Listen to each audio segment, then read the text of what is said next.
आज काय विशेष या बातमीपत्रामध्ये आपण सुरुवातीला पाहूया। आज लक्ष वेधून घेणाऱ्या 3 महत्त्वाच्या बातम्या। पहिली लक्ष वेधून घेणारी राजकीय वर्तुळातली बातमी ती म्हणजे संजय राऊत आणि शरद पवार आज एकाच मंचावर दिसणार आहेत। दिल्लीमध्ये एका पुस्तकाच्या प्रकाशनाचा कार्यक्रम आहे आणि तिथे दोघे उपस्थिती लावतील। विशेष म्हणजे एकनाथ शिंदेंच्या शरद पवारांच्या हस्ते झालेल्या सन्मानानंतर राऊतांनी घणाघाती टीका केली होती।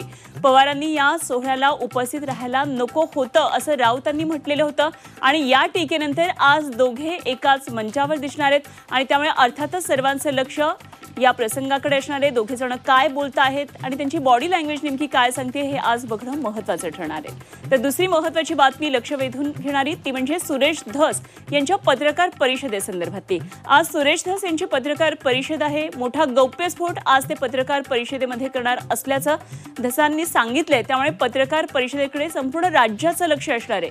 त्यात राऊतांनी केलेल्या टीकेला सुरेश धस नेमकं काय उत्तर देणार आहेत हेही पाहायचंय। तिसरी लक्ष वेधून घेणारी महत्त्वाची बातमी ती म्हणजे दिल्ली मुख्यमंत्रीपदाच्या शपथविधी सोहळ्याची।